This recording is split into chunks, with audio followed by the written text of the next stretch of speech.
Everyday things happen that makes us wonder if Nigeria will ever be safe. Several things happened, situations happened, people died, people were adopted this week.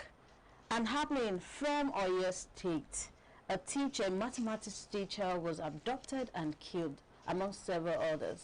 This and more are what we're going to be talking about in the studio this morning. Good morning to you. Where are you watching us from, and how are you doing?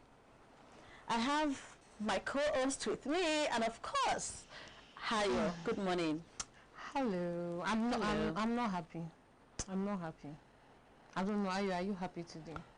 Sober reflection. The news making the rounds across the nation is not something that we need to smile about. I'm telling you. From kidnappings to corruption, it's not a good time in Nigeria. It's not a good time. But we have to do what we have to do, right? Yeah. So 7 teachers and 39 students were abducted on the 16th of May, rather, 2026, and I don't know if you guys saw the videos of those teachers talking. In fact, the way the mathematics teacher even begged, pleaded before his life was taken. It just goes to show that, I don't know, Nigeria, is it that one thing is happening in the country and another thing is overshadowing it? It goes to show where our social media has gotten to and the kind of news we hear every day. Do you know that the Chike issue was still overshadowing this matter? This matter of insecurity. So people are dying every day, and what people are thinking about, oh, cheating don't this, cheating don't. It just goes to show where our mindset is. How are we really? Because I'm sure our politicians will be like, these people are not really feeling this thing that is going on. These are people's lives. Allegedly. A 2-year-old child is among those that were abducted. I don't know what that child's parents or mother especially would be going through right now. Trauma. It's so sad that since the abduction of the Chibok girls in 2014 till date, we've had about 9 to 10 school abductions. I'm not talking about the other kidnappings we have, but about 9 to 10. From the Dapchi girls to the Kankara boys to the Bethel Baptist school boys and all that. And it begs the question that, is Nigeria truly safe? It isn't. That's one question I want us to answer categorically. Then also, is our government able to protect us? I'm not talking about just the federal government now. Because this happened in Oyo State. And before this, it was perceived that kidnappings and banditry is the northern issue. It concerns only the north. Well, you and I can clearly see that it's no longer a regional issue. It's now a national issue. And when national issues like these arise, the question is, where is the president in all this? What is the president doing, or what has he been doing? Now, this is not the first school kidnapping that happened in the month of May. We also had one earlier in Borno State. Remember, guys? Now, this is the second one. The question is, where next? Now, it's perceived that the kidnappers are in the southwest. So, what is the southwestern governors doing to mitigate the next action by these bandits? It's sad that, you mentioned the Chike issue. It's sad that we prioritize frivolous things as opposed to security and national issues. But that's social media, so I don't really think social media thrives on trends. So and we have, with due respect to those who are applying on social media, not too many serious stuff happen on social media. So let's not even compare stories. So what I was even saying, reason for me to even say that was because imagine people that don't watch the likes of the CNN, the BBC, the TVC, and maybe most of your information that you get on social media. So how am I supposed to know that something like this is happening if the said activists and content creators are not even their attention is focused on something else? So I don't know what's going on with the presidency, but I don't think we as Nigerians, I don't think we are angry enough. And according to UNICEF, I don't think we are angry enough. To UNICEF, they've been they gave us I checked the statistics, and Nigeria was known to be the highest population of out of school students. Definitely this would have preempted that and that situation and the record they are having, because schools are no longer a safe place for children to go or even learn anymore. It's supposed to be a safe, harbor where a parent will be certain that, okay, my child has gone to school, he has gone to a learning institution, let me do other things, let me try to make life better for them, let me try to do my role as a parent. But when you are even trying to make ends meet and you're somewhere still worried about if the safety of your child is secure, that is to even say that these schools also, do they even, we know that it's the obligation of the president and other military parastatals, security parastatals to look into this adequately. However, what we do grassroots, even within our security, start from us. And we cannot only put that burden on them. They have their roles. We also have our roles to play. Even while in school, I can remember when I was in secondary school, our school do not really have that security conscious, although it's been happening, but it wasn't as rampant as it is now. Exactly. So schools should wake up too. Institutions should wake up. Our institution, low level, whatever, everybody, institution, companies too should. It's not just schools they are targeting now. You'll be surprised. Even somebody was saying that allegedly if they even want to come to Lagos, they might deploy another means, not the one we are used to. Obviously. Might not be why would they choose schools? Let's ask our question. Ask ourselves a question. Schools are soft targets. Minimal police protection, bad roads, bad communication. So it's just a no-brainer for bandits to target schools. So it's very easy for them. Now, once they're targeting the schools, they know that once you kidnap children, first of all, the parents are sympathetic, panicking, but the local communities are also panicking. The state governments are panicking as well. Also, the nation itself is panicking. So it's just a no-brainer for them to target schools. Now, the question is, what is the state government? What is, for example, your state now, who happens to be in the eye of the storm? What is Seyi Makinde doing? About the situation. They came out to debunk it. No, not debunk it.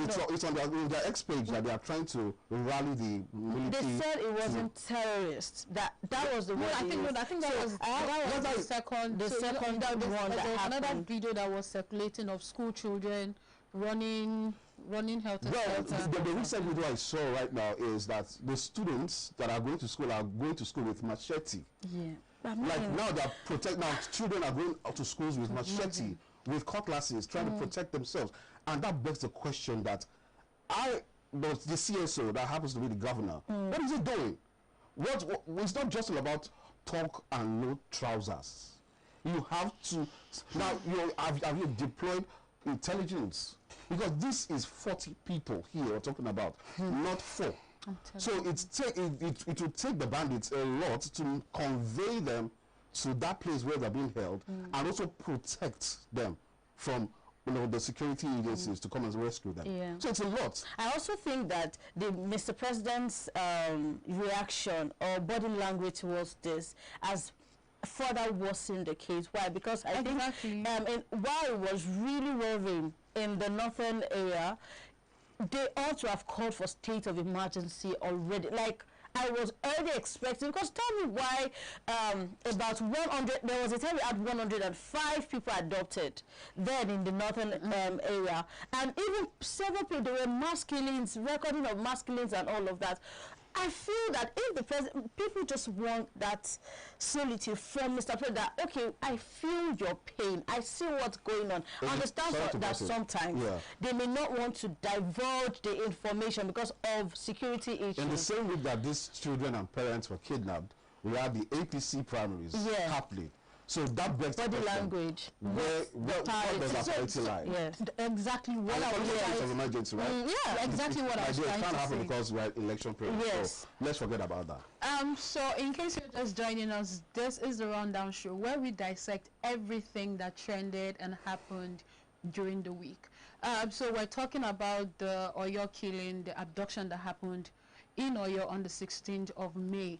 And we're asking you this question: would you still have the mind to send your kids to school despite the growing insecurity in the nation? Let us know. Let's hear your voice. Let's have your opinions in the comment section so we can read it out. All right, Omolara. So we're going to be talking about the Surore. It should have second, and I think it should assist us with that. Okay, so before we get to the Surore part, we are going to talk about the APC women lament 1,000 naira payment. Are they complaining that there are two things? Do they complain that why will politicians be offering them? Exactly. I'm going somewhere. Were they complaining that the money the politicians are not supposed to give them money to vote, or were they complaining that the money was too small? So they said the money was. Why would you give me 1,000 naira for my 4 years? So they didn't complain that politicians are trying to buy. No, they are complaining. So it's not a norm. Yes. Okay. See, so Okay, so it's not a norm for I'm assured that for us to sell our votes. and to even come up publicly, to even say How much was offered? 1,000 naira. So they ended up giving them for 400. 100, of course. So in a viral video, it was shown that some alleged APC women were complaining that the money that the politicians gave to them was small, the amount of 1,000 naira. I mean, how much was given to them the last time? They said between 2,000 to 5,000. Okay. That's doing the 2020. It has reduced. Economy, they should know that the economy is happening. Yes, everybody is facing it. Are you sure? Yeah, I mean, it's. There's money, but it's not circulating. Okay. You know, and that's the situation we are in. But I mean, maybe the persons they want to. So the person they gave the money to had also, you know, remove. So even my own is: have we gotten to that? Is that the stage we have gotten to? Yes. As a nation, that people can boldly stand in front of the camera and say, this is the amount we were giving. We are giving 1,000 naira. 1,000 naira is not enough. No. Wow. We've gotten to that stage. We've gotten to that point now as a nation. Sadly, well, now we our politics, or our politicking rather, is now monetized. So the highest bidder gets the vote. If you can pay more, you get the votes. That's where we are right now as a nation. And it's sad that, you know, this is making mainstream media. Now, what perception does the international communities have about Nigeria? Now, this is now a norm. So the question is, why are you campaigning? Just pay and you'll get the votes. You know, and it's sad that we are talking about this in 2026, that we're supposed to have developed. Yes. I was part of the election process since 1999 till date, and trust me, this trend has been since 1999. It's never been brought to light. So, but it's sad that we're here, and the question is, how do we get out of here? Since 2015, is there a getting out? Not in the nearest future. Is there a getting out? Not in the nearest future, because, as I said, you know, the economy. Also, we've agreed the economy is in a bad state. People are looking for how to make ends meet. So now this is not even about the politicians to say. It goes even we as citizens. Is it that we are no longer credible? Our integrity, we've thrown it down. We've shoved it down the toilet. There are different. Yes, sadly, we have thrown it down. And this is somebody. These are some people. Their mother is the best mother. Yes, there are families that exist in the society. Guess what? Who comes out to say that my mom got bribed, or my dad got bribed, or my sister? They belong to this society. We are still the one. That moment to say enough is enough, and we no longer care about how much you bring to the table. All we want is credibility and a substantial leadership. Then I'm sure that we are ready to go for, just like Ayo said, this is 2026. We ought to have been voting from the comfort of our home already. Technology, it seems we are just backward. We're in 1999, like you mentioned. So what have we been doing for several years? It's been amendment upon amendment upon amendment, just so that this amendment favors them as the electors, right? And then the people are now so I was talking to somebody yesterday, and the person said, your vote doesn't count. If our vote don't count, why then do they have to go through that much stress? Primary is very sacrosanct. If you know that you want to move ahead with any political, you know, office at all, you know that primary is somewhere, you know your faith, that, oh, do you think it's worth it or not? And that is when you now know, and it's not like the regular voting. You see people it's actually carried out by party members. Yeah, exactly. You see people that let's even start from there. Before we throw it to the public, you see people, that is when you now see people who are for you, people you have spent for, so people you have dined with. That's when you know people who are for you. So that primary is very necessary. So if you say, as a Nigerian, if you're also part of those people that say your vote don't count, why do they go through that much stress? Since 2015, even the INEC has come out to categorically say that vote buying is prohibited. Maybe it doesn't count when it's within the party. No, whether it's an intra-party or an election.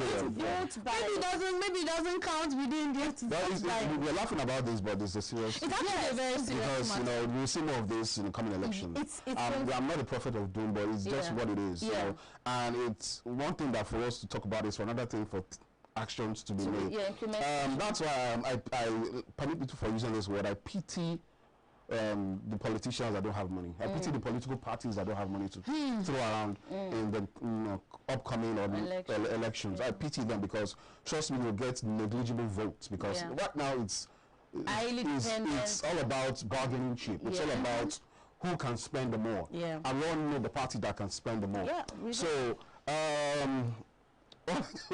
credibility is just thrown into the gutters. Permit me for saying this. And what we are seeing now is the big spenders are coming to the party. That's all I can say. So I think one of the reasons why they may have that act is out of line. But however, I want to still see why they've been claimed, because that's still the bone of contention, why they were complaining over 1,000 naira. And it's still because of economy. There are several factors why these things happen, why they accept. No, they've come out to complain about 1,000. First, they will call back and say, okay, 1,000 is too small. We're going to talk it further. Because they need them for January next year. Exactly. But why don't they still know that the relevance lies just within this period? So what I'm even picking out of this is just within the party. This is just within your party, and then you are still trying to bribe within your party. So what's because we have various candidates vying for one position. So it's not just so we still have contenders. I know it probably is the man. Allegedly now, the contender that did not have so much but offered 1,000. The one that had so much was guy. Collect the 1,000, but I'll give you 5,000. Vote for the highest bidder. So now what does that mean for the general, maybe the main elections that consist of other parties? How many people do you want to give money? How many times are we going to keep the? Well, the amount is not the Nigeria issue. Is our culture. If we have decided to go on and we are comfortable with this culture, it would keep growing. I think we're already comfortable. It's like let's even remove election as a thing. Let's even remove politics as it is. Normal day-to-day bribery is a normal thing. Like it's just the thing of the day. Even if you don't give, they're expecting. You're expected to drop something, to do something. Exactly. And it's like the order of the day. So we have to start with us as citizens, even before we even reach the top, between me and you. And political expectations also reshaping the way at which people tend to handle this kind of things. If they know, see, it's a two-way thing. If the people that are found taking this bribe and all of that, if they are persecuted, they know that. No, that's what I'm saying. Is it so? We tend to want to blame the people taking this money, or taking the bribe, or being in the act of this. But it's a two-way thing. You just like I say, it's like a disease. If you don't curb it, it will begin to have more flesh, broaden out, and as a result, kills. So I'm still waiting. 2027 is just around the corner.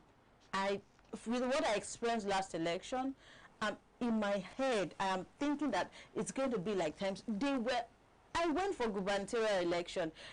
It was like outside, they lined up on the road like this, in front of the voting box, and he was hoping they were giving. So these are what we are journalists. These are what we have experienced, and what we are saying is that for the better the court put an end to this, the better for everybody. Okay, in case you're watching us, this is still the Rundown Show. Let us know, are you willing to sell your vote for 1,000 naira? Let us know in the comment section if 1,000 naira is enough to buy your vote.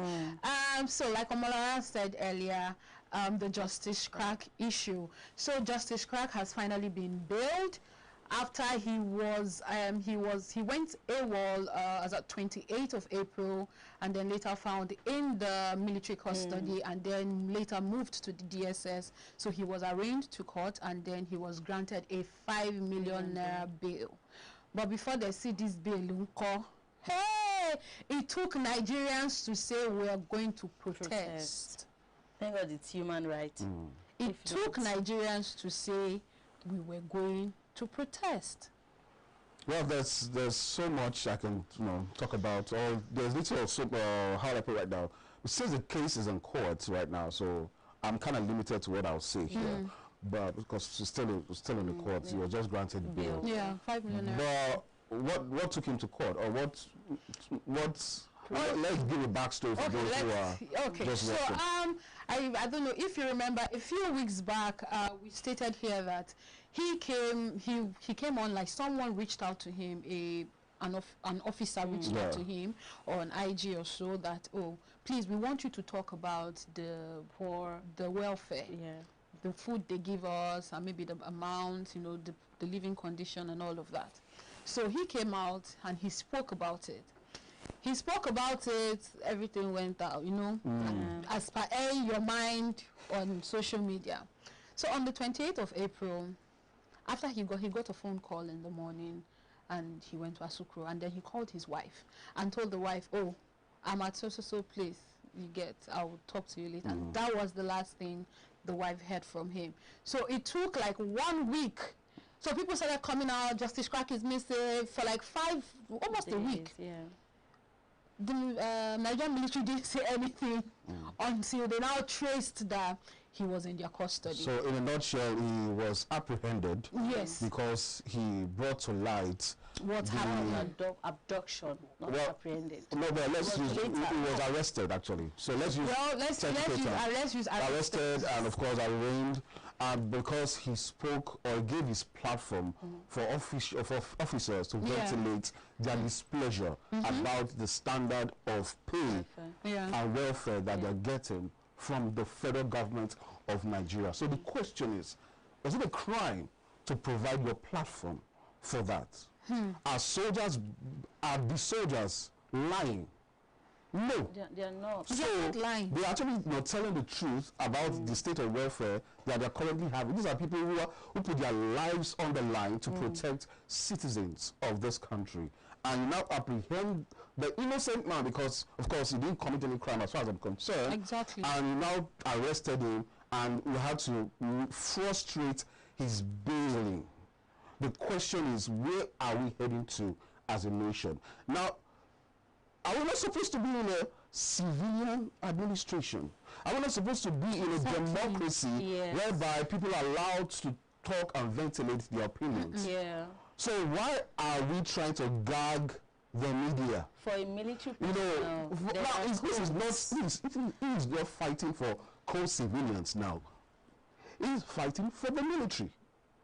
For their cause. Let me not use the word fight.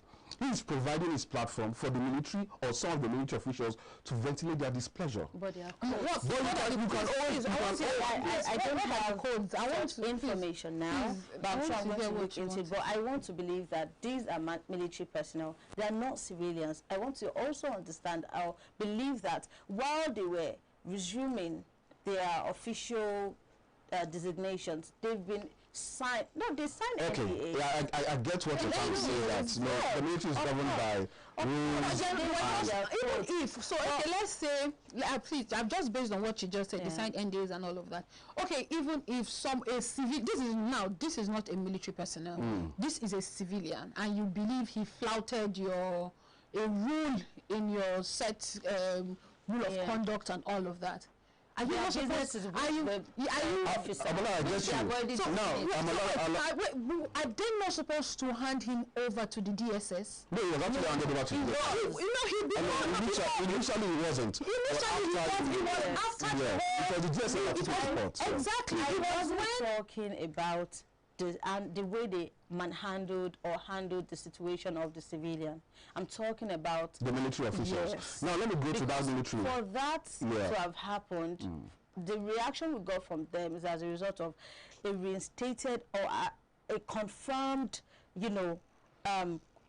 code, instructions, which has already been led by the military, parastatals. So it's not like they know this. It's just maybe the person has already, okay, what will be, whatever wants to happen should happen. That was why the person did what. That is where I'm going to that. We don't expect you to keep pushing a goat to the wall. One day that goat will turn back and face you, and that's what's currently happening in our military setup. These soldiers put their lives on the line, but how well are they remunerated? When they die, what happens to their families? So it's, yes, I understand that, yes, the military has some code and some conduct that you cannot, contravene, you cannot flout. You're not supposed to go to media to talk about things that's happening within. But the question is, what led us to this point? Are they well paid? Are they underpaid? They're underpaid. So that's the question. So are we addressing the issue, the big elephant in the room?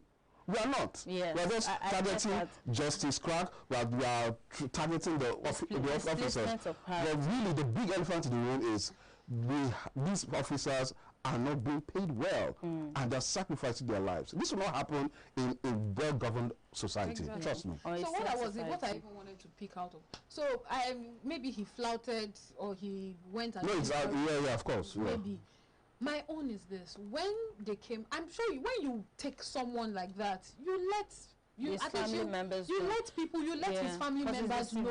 He's a civilian. He's not part of your institution. I don't understand why they waited 5 days, 1 week, almost a week. It was when people started saying they were going to protest. That's when they came. What if he wasn't an activist? What if he was a normal person that just have the heart of my neighbor needs to be all right? Regardless of if I am not in that institution or doing what. So that means that person would have been forgotten. How many of these people have we even, or these cases, similar cases, we don't even can hear we about? even say that they had this kind of judgment to, or this kind of appraisal to. So I think, just like you said, it cannot be overemphasized. There is wrong. There is unjust. There is everything is just not normal. Where do we start from?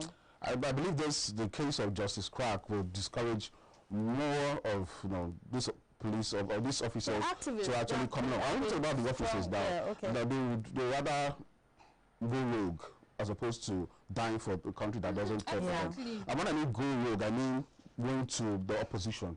We've seen that happen, whereby soldiers go rogue. Yeah. They just jump the ship because they want a better life. So are you trying to tell me that terrorists that are ravaging the north or the south, some of them are not former soldiers? Of course. You want to tell me that? You want to tell me that? I've heard a statement like that on social media. Somebody was like, if a video of a policeman came up saying, if you video me, did you see that? Yes, I saw. Such people had the tendency of jumping ship, just like you mentioned. So I believe that with the DHQ, the federal government should address the remuneration of these officers. Let it be increased. Let's have a better package for the people who sacrifice their lives daily, protecting us as people. Yeah, I think so too, because the public trust, people need to trust the people we are saying they are protecting lives and others. And if these people are not being properly taken care of, it would have a significant effect on the way they treat that responsibilities, on the kind of thought, mind. You should give the people a saving grace to say, okay, wherever they are, they can still think about the people. Not that, are they even taking care of me? If I get misplaced or get missing today, who is going to look for me? And also that parastatals needs to do all they can, because I don't want to. That's how Cool start too, and that is why they are trying every possible best to make sure that they curb junior officers from coming out, or because it might cause mayhem. And in the past, we have seen that Cool does not start from the senior officers or not. It's from this junior. So if they are already saying we want to be heard, you guys should hear us so that we can come to a consensus and say how we can better carry out our obligation and responsibilities. I think that they need to be heard. The negligence to it can cost that institution a lot, and it would really, really show on the security of the nation or how safe we are. Because right now, the police cannot really be dependent. The major harm that we really see that are working are the armed forces. Okay, so in case you're just joining us, this is the Rundown Show where we dissect everything that happened during the week. So I want to ask you guys in the comment section, should security agencies control access to politically sensitive court cases based on the Justice Crack issue? What do you think? Tell us your opinion. Tell us what you think in the comment section. So before we go round up this segment, we still have one more story to talk about. So Amala, give us the U.S. operation. Yes. Report indicates that a joint Nigeria counter-terrorism operation targeted Abdul, one of the terrorists. ISIS. Yeah, Al-Manuki, that's his name. Yeah. Abdul Manuk. Like finally he has been silenced. Yes. Finally, because 2024, the same name, Al-Manuki, appeared in the list. No, I'm just saying because we have to ask questions. Well, that's why we are here now to ask questions. Al-Manuki also appeared in the list in 2024. Exactly. Yes, this person has been silenced. Now he's appearing again in 2026. Is it the same Al-Manuki? I know that the brother of Abnan. Because this is also coming from, I respect him a lot because he's my senior colleague in the business. Talking about Bayo Onanuga. He's a senior colleague. But also he has an antecedent of having some disputable commentary. Lai Mohammed. No, let's not go there. Let's not go there. But his comments sometimes, a lot of people dispute it. He also has the tendency of being combative on social media. They agree. But now he is the presidential spokesperson for information and strategy, blah, blah, blah. And he has come out to say this. A lot of people are taking this statement with a pinch of salt. Because the question is, are we sure? Are we sure it's the same person? Are we sure that we are really hitting the nail on the head and are telling the whole truth, nothing but the truth, so help me God? So that's just the question here. But away from that, if this is true and if this can be validated, it's a win, a big win for the nation in trying to combat terrorism and insurgency. We've been on this matter since 2001. It's been a long 25 years of constant attack on not just humans but also on our facilities, and even as our economy as well is being threatened by insurgency and banditry. So if this is true and we can validate this, it's a good win. And I believe that we want to see more. This is not the first time US and Nigeria has been collaborating in fighting war and terrorists. It predates back to 1960, 1970, and remember the Tucano jets, fighter jets that was also given to us by the US government. So, and the current president of the US is hell bent on silencing any form of terrorist. And so I would say that I want to believe this is true. I want to see more of this. Let's also work on intelligence gathering and surveillance, because really one of the things that is really hitting us hard or badly is intelligence gathering. These terrorists or bandits are not going through airstrikes. They're not going through the waters. It's the local is they are actually going down. They have local informants. So if we can lead that in the board by enforcing or working on our intelligence gathering system, let's deploy more civil organizations, the vigilantes, the APCs of this. Why am I mentioning APC? But that's the name that came to mind. Comes to mind. But we have the Amotekun, that's the West Nigerian Civil Agency and our security agency. Let's work more on intelligence gathering, because there's one thing for you to come with all your machinery, all your bombs, but if you don't have the right intelligence to work with, you will just miss the target and kill, unalive innocent people. Because at the end of the day, most of the casualties are always civilians. So there is collateral damages. There is serious collateral damage. And still talking on intelligence, Nigeria's defense budget is 3.6 trillion naira. As at 2026. That's the current budget. Yeah, that's the current budget. I don't know why they do not want to invest, because it shows that the intelligence part is underfunded and politicized in such a way. I don't know why they are not pumping. I don't know why they are not putting money. Is it about the money or about the corruption in that sector? Corruption. There's money. That's talking about is corruption. Because I want to believe it's more of corruption, fifth columnist, because I see that, okay, if I have an information about an impending attack on this particular community, I'm supposed to report to the police, right? Yeah. To mitigate that attack. But I don't really see it happening. You know, so how many intels have the police gotten? Look at what happened in real time. Although you said, just like you mentioned, that it's good that they've brought one down, taken one down. However, you know, these extremists, it takes them just a few minutes to recruit or to regenerate another leadership. They come in full force. Remember what happened when they unleashed the northern part at first? They came in full force, and maybe that's why they even had to, because those people ran from north to other south, they moved back. So these are still the people they are targeting, and it would not stop. I'm sorry to say this on air, but the truth of the matter is, if they keep recruiting, if they keep upgrading their extremist leaders, how do you expect that to stop? No, but there's a place where there's a point where there's an importance attached to targeting the head. Once the head is off, remember what happened to Osama bin Laden? But it's just one branch. You know, that's what I'm saying. But I want another question I also want to ask is, I thought there was a time where I remember there was a time where they brought out a list of terrorist financiers. What happened to those lists? Big question.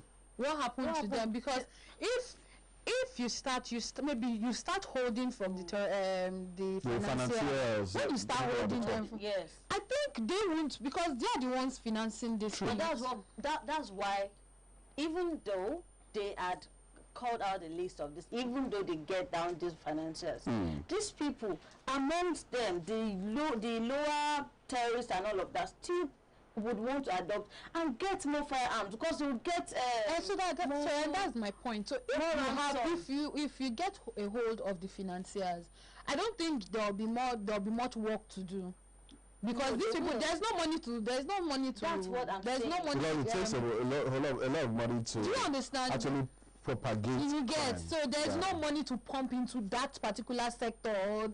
Let's call it a sector. Let's not formalize it. Let's say that we are brothers now. They are corridor initiatives. No, but these financiers, the question is, are we sure that some of these financiers are also in the government? Yes. And we do want to bite the finger that is feeding you. That is feeding you and all that. So I believe that when we talk about the financiers and the list, we've been talking about this list for only God knows when. But I want to see action. Now, this news that brought to us by Bara Onanuga, courtesy the DHQ, I want to believe it's true. If it's true, then it's a big win for the country. I want to see more of these updates. Let's not also, one thing about journalists and journalism and the media itself is, when we don't celebrate small wins or big wins when against the terrorists. But when the terrorists or the bandits attack. Yeah. We celebrate it, we give it more flesh and all that. So this, we have to validate this story. If it's true, let's propagate it that the government is winning on this part. We have other things to win. But you should also understand why we are not celebrating. Well, I'm not saying the word should not be celebrated. The word should be broadcast. The word should broadcast, be, yes, not celebrate, because celebrate is like you're happy, you're excited, but the true situation of things does not necessitate happiness. Yes, it's still happening. Okay, so to my people in the comment section, let us know, do you think Nigeria is going to win this fight against terrorism? Do you think we are having a headway with this latest news? Do you think? Just let us know what you think in the comment section. Omolara, I think we have to pay some bills. Yes, it's been such a short time with you all. We still have more conversation ongoing. However, I would like to go on a very short break. By the time I arrive, we'll get you into more discussion. Thank you for staying with us. Don't go nowhere.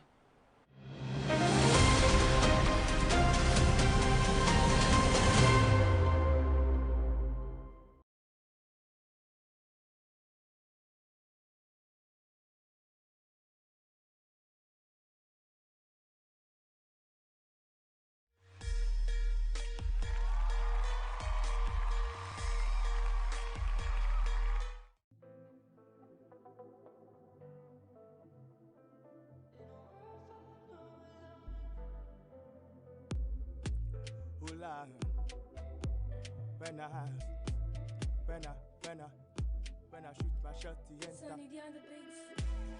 See me with the girl, you know she fine. Waiting line, it's my time now. I like it when she nice and clean, so we could get messy. Don't blow my phone, don't text me. On the right side like I'm f***ing messy. Pause. Won't want me, when you won't want me. I'm in San Francisco jamming. I'm on the phone with chicks from Germany. Bumper to bumper, just don't tag me. Speeding on the highway, catch me if you can. Come closer, that's my song, she's jamming.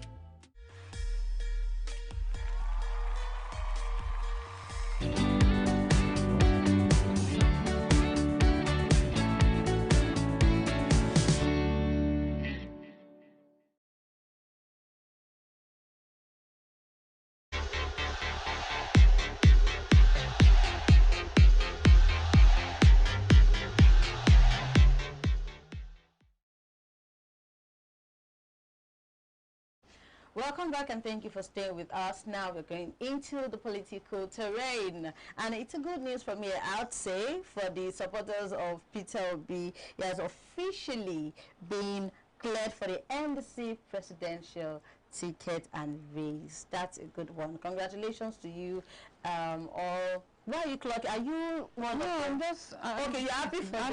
I'm happy. Yeah, so but I'm not still alone. This is still the rundown, and we'll be having much and more discussion going forward.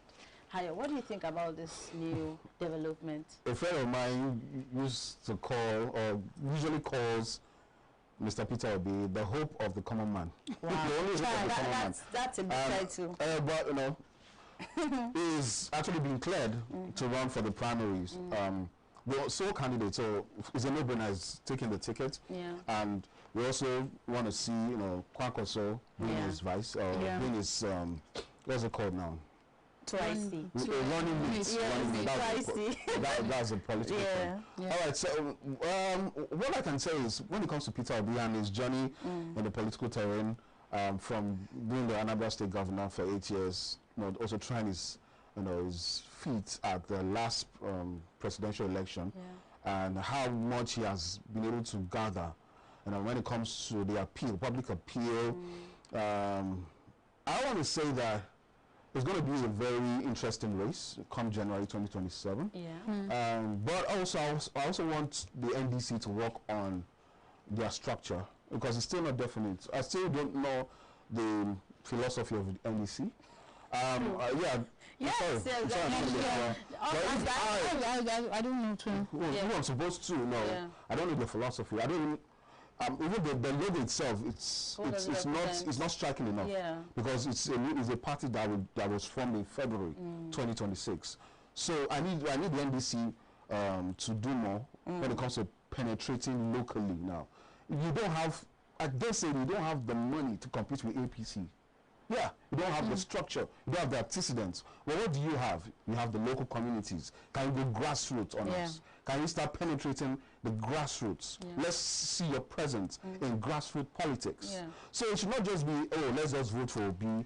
And of course, that's the same thing that happened in the last election, where people were just all about, let's just vote for Obi, when we don't care what happens in the lower cadre. But we've forgotten that the governance doesn't start and stop at the federal level. It's from the local to the state to the federal. So I want to see, do they have the time to do this? I would say they don't. They have about less than 6 months to do this. But it's a good one for Peter Obi. Finally, he has gotten the ticket to run. Because I'm saying finally because the primary is straight in. You know, and also it's a good thing that the ABC too is not having it funny right now, because there's some. Based on recent reports, there's some skirmishes in the ABC, and all that. Somebody is trying to say that he was the one that, made the late President Muhammadu Buhari, yes, as opposed to President Tinubu, and all that. Also, the APC is also not all rosy there. It's not. At all. One of their candidates is already crying. So, and also, it's not also a good time for President Bola Ahmed Tinubu to come out and say vote for me the second time. No, because going by walk-ins. Show me your walk-ins. Did you see what he said? He said that the reason for the insecurity is because they don't want him to come out for a second term. It's a blaming. But he will not. I said it's not going to. That's a reason. But how logical is that reason? Yeah. It's very faint. So, but we're talking about Peter Obi here. Just like you said, structure is everything. I don't know if I can vouch for the NDC structure, because if I want to be a supporter of any party at all, any initiative, you need to make me understand the vision, what you're trying, the translation, make it known to very, very the most simplified, simplified. Normal language, so that people can easily adapt and tilt towards that belief you think you have.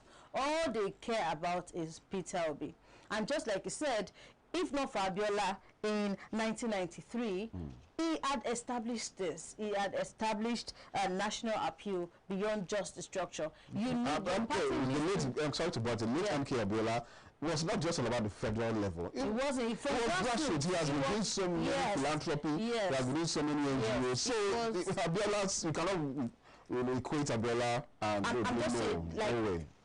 Political parties did not start, or political initiatives did not start. And the SDP has been in existence before Abiola decided to run. I agree. So, but this is just a party of convenience. Let's just hurriedly. It's the truth, because you just set up this party in February because you just have to do it so as to create an opposition for the APC, because you don't want the APC to have a smooth ride, back into to Arsenal F.C. in 2027. So now the question is, do they have the time to set up the structure we are talking about? No, they don't. Then go grassroots on us. Yes. Start doing your. That is still where the structure can be made, because you are not. It's not only Peter Obi that there. There are decision makers there. There are delegates there in that party. It's their own obligation to do that. It's their obligation to put Peter Obi in the right order, because you are calling yourself delegate. This is their season. It means that you have the capacity to hold the party together, put them forward to right places, right thing to do, so that they'll be able. Because if you decide, Peter Obi is just all for, I want to run. His mind may not be in some salient thing. I want to ask a question based on what you just said. Now, is Peter Obi bigger than this party? Of course not.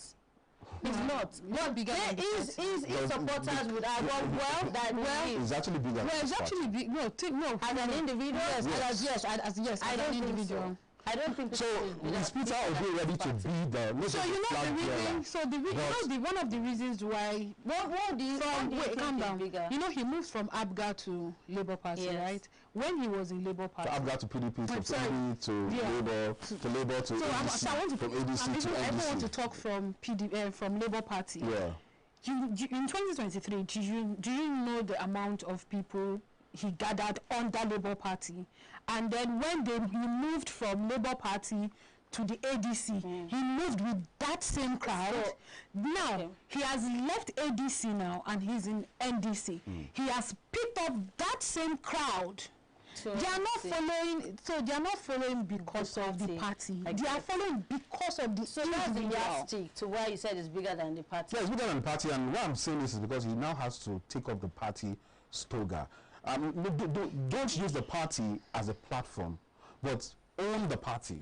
Is he ready to own the party? And that's why. So if we are dismissive of the act of that word. No, what I mean, I want to understand your concept. So I understand. How can an individual, if you leave there and go elsewhere? So I think I understand what Amalara is trying to like. So I'm not sure. So he left the Labour Party. What's the state of Labour Party right now? See, every political party. The answer is right in our face. Every political party, right from inception, do have internal issues. That's no news. They are politics. No, I'm not talking about the issues, right? No, listen to me. Do they have a political aspirant, flag bearer? No, let's not even talk about, see now. I'm saying away from the primary and Peter Obi grabbing the ticket, presidential ticket. Now, away from this, is Peter Obi ready to own this party? Not committing the same offense that he did while he was in Labour.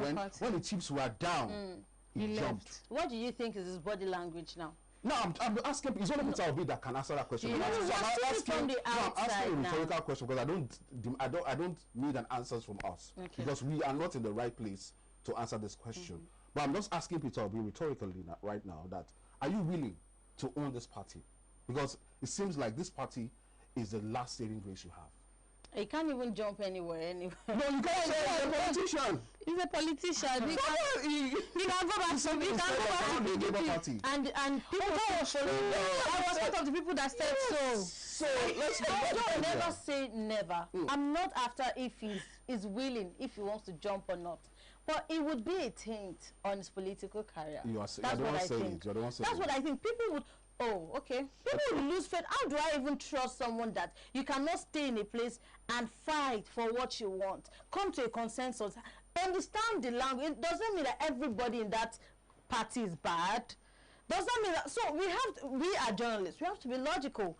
Yes, his supporters may be blinded by sentimental reasons, but we can't be. What would you call someone who has been jumping from one party to another? Would you call the person credible? It's not credible. Okay. It's not credible. That is out of credibility. I would love us to have. I would love us to continue this discussion, but we have to move on. So please tell us, do you think Peter Obi has a strong momentum heading into 2027? Tell us in the comment section what you think. Do you think he's going to get this position in 2027 with the way he's moving? The presidential position. What do you want me to say? Okay. The presidential position. Okay, so we're moving on to Nasir El-Rufai granted bail. Finally, he's been granted 100 million naira bail. But I want to ask a question. So sorry, before I even ask that question, he was arrested by the FCCPC for. He was arrested by the DSS. DSS and then FCCPC. For breaching national security. How do you tap into somebody's... It's a big offense. The fact that he even came and said it out on national TV, it's a big offense. And this matter is in court, so we are also limited to what we say. Yeah, exactly. What we say. But this is equal to treason. It's a treasonable offense. Yeah, but he has been granted bail. 100 million. 100 million. Of course. So what I wanted to ask is it that, so let's forget the issue, the offense itself, and then you put someone that maybe committed armed robbery, maybe stole maybe everything the person stole is like 500K. you get, and then you put a politician there who also committed an offense and is also awaiting trial, that is also having like a monetary, you get, and then he is giving, the Amaba is giving like 5 million naira bill, whilst the politician is giving like, let's say, 200 million naira bill. With that 5 million, he's not going anywhere. He's going to still face it. But the politician, there's high tendency that you pay that money and you will go scot-free. So, and where's our law and everything? If you can see the symbol of law, it's supposed to be equal, regardless of who you are. That's why they have these two weighing scale, and the man carrying the scale. It's supposed to be equal, regardless of who you are, politician, everything. You need to face the law. If you're a politician and you do something that a normal person would have done and would have been given a punishment of life imprisonment, for instance, you need to be given that same. Sentimental approach is not allowed legally, but it's different with the case of where we are in Nigeria, because we want to bring it home and be realistic about it.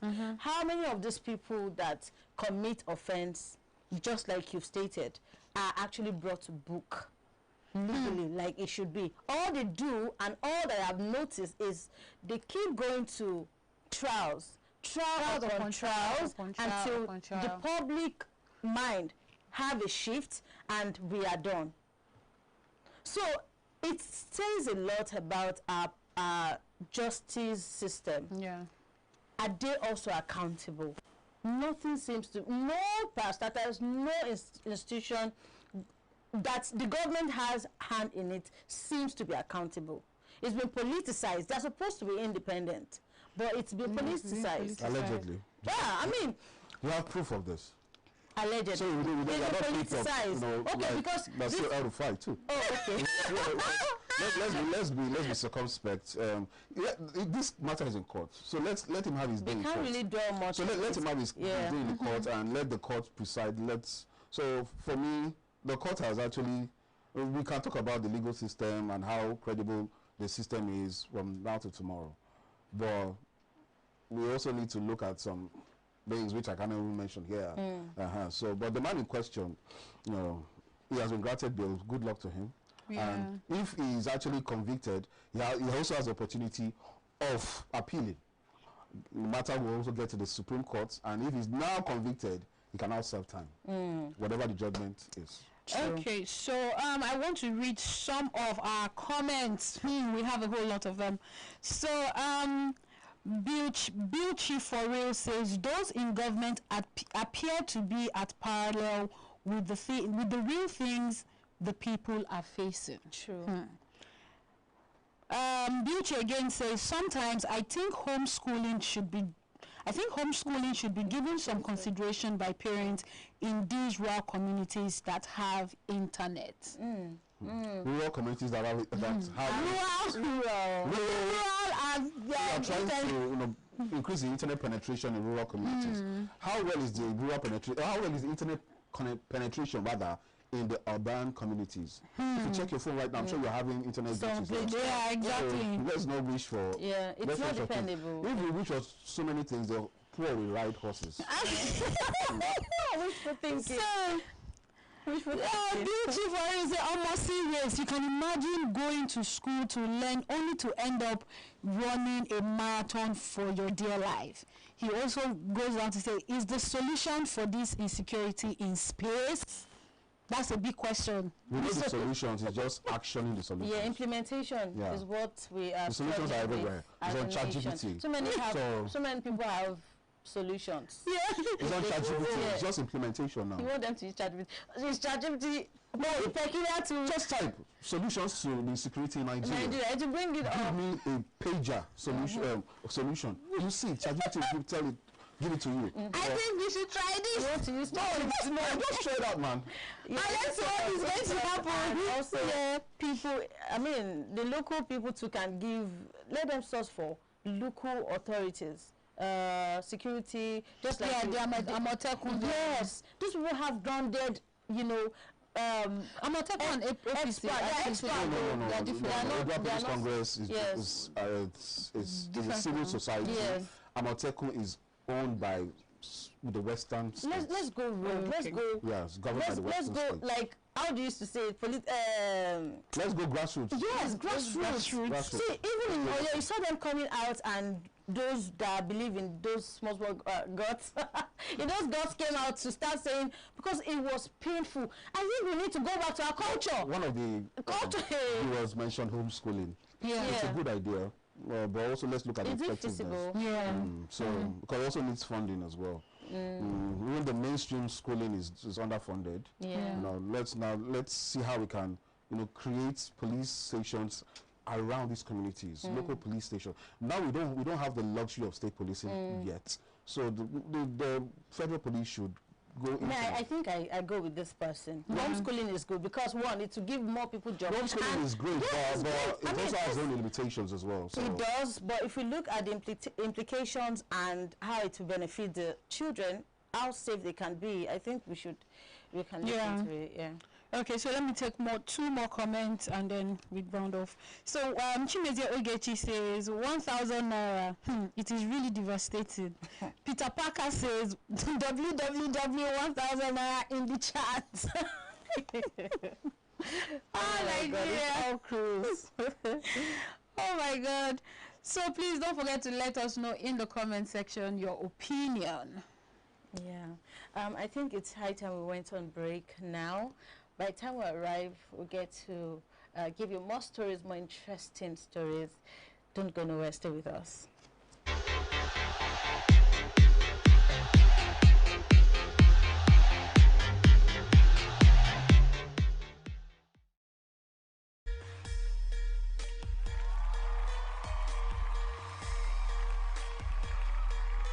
Hi guys, my name is Rebecca and I'm a performing artist, a songwriter, and I'm just a very somebody anyhow someone. Yeah.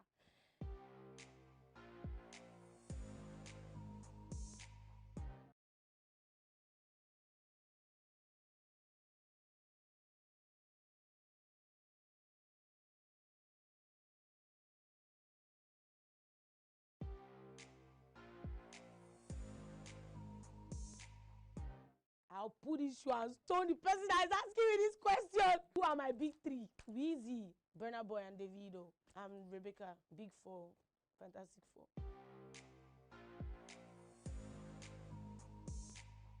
Ha! No! Sir! No!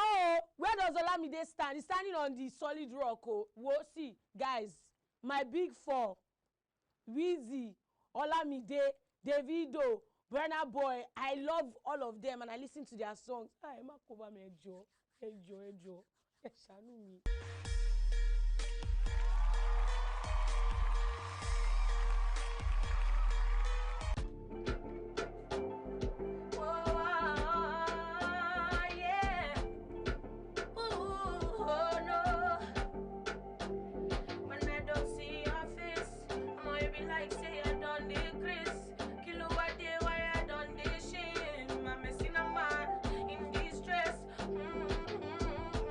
Darling,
Condom, no be rest, now I will do raw.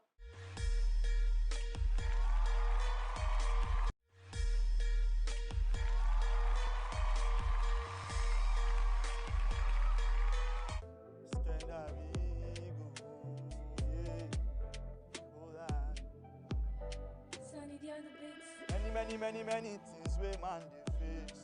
Money na him I dey chase. My problem don dey show for face. I dey pray oh. Many things wey man dey face. Oh. Money na him I dey chase. My problem don dey show for face. I dey pray oh. Any bad lo mo, any more lo ba. Fighting my demons like I'm a chauffeur. Ojú ayé kan ló wà oh. I dey pray oh. Any bad lo mo, any more lo ba. Ojú ayé kan ló wà. Fighting my demons like I'm a chauffeur. I dey pray oh. Life is sweet and bitter like tom-tom. Patience say make I pray for good luck. I get the guys with them guide where they show love. You know them getting paid oh. Living life now the life where I pray for. Kira le moto football. Cut my coat extra large I go chop. Getting paid oh. Yami, ọmọ yami. Báwo ló ń lọ mo ní kò já mi. Brazil, wọ́n ló ń wá mi. Paul Stanley, I want to carry go. Oh, I pay Kanu go. Now I dey find you. Mo fẹ́, Mavo, mo fẹ́ owó ńlá, mo fẹ́. Things wey man dey face. Money na him I dey chase. Many things wey man dey face. Money na him I dey chase. Money na him I dey chase. Any bad lo mo, any more lo ba. Fighting my demons like I'm a chauffeur. Ojú ayé kan ló wà oh. I dey pray oh. Any bad lo mo, any more lo ba. Ojú ayé kan ló wà. Fighting my demons like I'm a chauffeur. I dey pray oh. My cup, next one. My cup, ọmọ tó sọ. My cup. For your skill, ọmọ tó sọ. So my guys are feeling fly. Feeling fly, super high. I'm in to Superman, anything what you call it, Superman. I fly and I'm not so.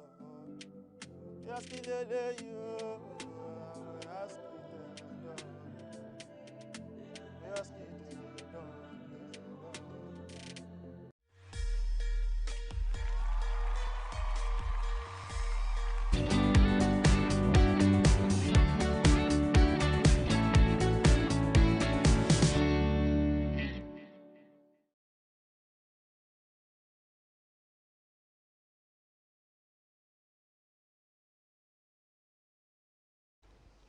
Welcome back and thank you for staying with us so far. And now we'll be going into the finance. We want to know or learn how to. And this morning we'll be talking about content creation. What is it? What is in it for you and how you can begin? Beginners friendly content creation. What to do? Your target audience. How you can get from mediums you can get money from and all of that. And I'm not going to be talking about this alone. Of course, I have my co-host and also Hayo. What do you think about content creation and how far do you think what is the sustainability of content creation? Okay, let me answer the last question. Sustainability is going to be here for a very long time. It has always been. Content is king, as they say. So content has always been, will always be. So it's for you to decide or to decide what content you will be creating. Do you want to create content? Do you want to consume content? Do you want to monetize content? No, there's so many things you can do with content, and content is just a generic name. Yeah. We have various types of content. We have I don't want to go into the various types. Social media friendly, TV content, radio content, print and all that. So I believe content is here to stay, and the content creation profession, let me use the word for lack of a better one. Now it's now mainstream. Before, when you see people taking up phones and editing, like, this one doesn't have work. Can't get a proper job, man. Why are you wasting your time? But now content creation is a profession now. You go to job sites, I want to hire a content creator and all that. So it has come to stay, and thankfully we're in a country where content creation thrives. Where Nigeria happens to be the last stat I checked. I think Nigeria ranked number 4 when it comes to Facebook content consumption globally. So we're in a country whereby we appreciate, we consume a lot of content here. So if you can identify your niche and become innovative at it, you get money from it, man.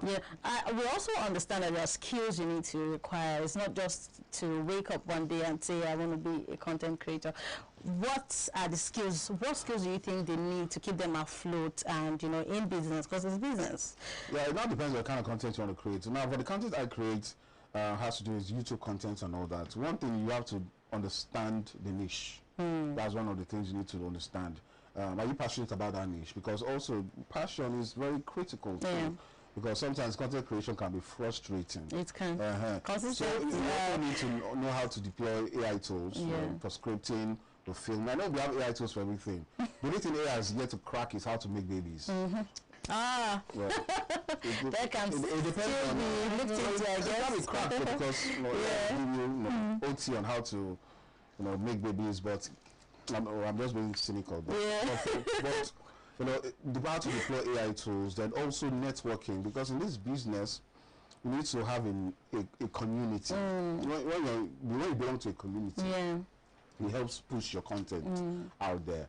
Then understanding the right platforms. Now, some people, I see them posting or placing their contents on YouTube, and it's not doing well. But that content is not supposed to be on YouTube. It's supposed to be on TikTok. They don't know where. So exactly. Those contents matter. When you understand those platforms and know the right content, there are some contents you create that you have to do. You have to create multiple versions of that content that will fit YouTube, fit TikTok, fit Instagram. And you know, even TV stations are now adopting content creators. And the big question is, should producers now begin to think like content creators? I think so, because it's in the terrain. Because now producers, like, if you run a TV station, you need to also train your producers on how to be content creators. And also, because yes, there's a part of standardized journalism, but also there's a part of content creation that most times is not regulated, it's not structured. It just runs on vibes and trends. True. And to please hold your thought, I would not say that I do not agree with you, because I perfectly agree with you. You know why? Some broadcasters that did not start during the terrain of this content creation, they are struggling. They're struggling to get into, you know, most of them are introverted. But because what the job requires is to just sit in front of the camera, smile, speak, your posture and everything. And now it's making us as broadcasters go way beyond and start saying, okay, what direction can I come in, and all of that. Also to talk about potential ways to, you know, kind of, it's like a well.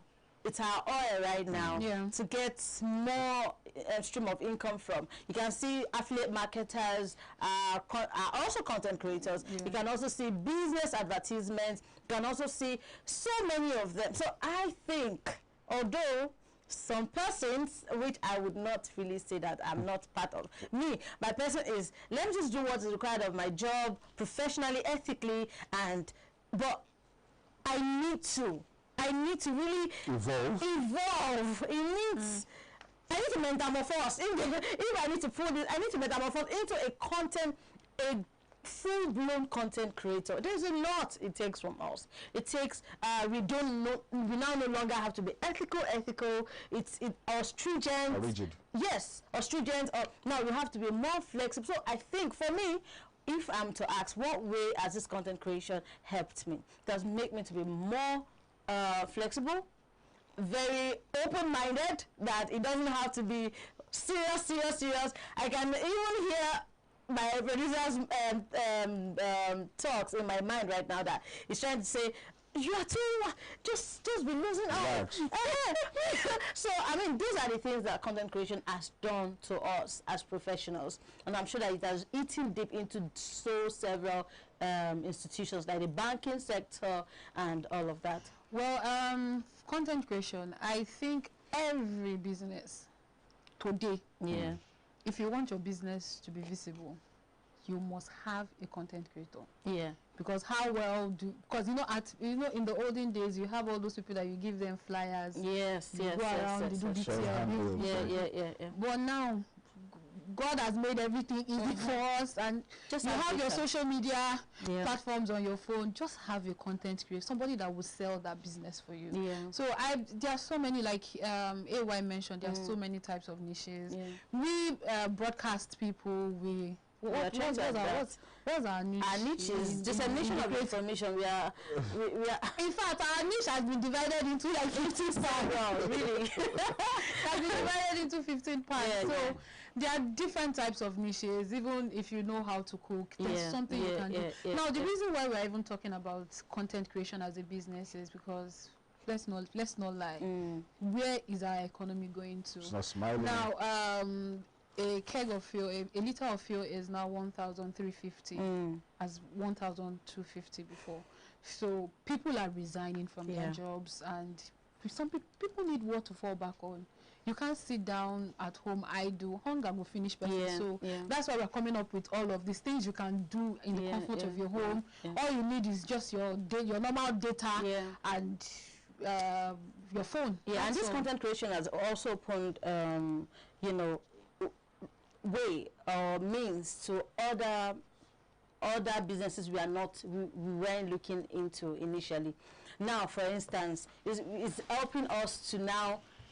It's helping the people that sells content creation kits, like the ring lights, like the microphones and everything. Yes, so it will now make me now, if I now want to, okay, I've thought about it, what business can I do? It can help me just, okay, say, oh, I might not want to be a content creator. I can start selling the kits that can enable content creator work more easier and efficient. You can now start selling your tripod, your microphones, your ring lights, and all of that. And even though you do not want to sell those things, you can also say, okay, what can I do? I can be an editor. Although they've been some, we need to, like, some editors are also content creators. Some content editors can also edit. These are skills that you should have, so that it would make your payment or money usage, it will curb it a bit. You don't have to overspend to an editor and all of that. So I think for me, it's giving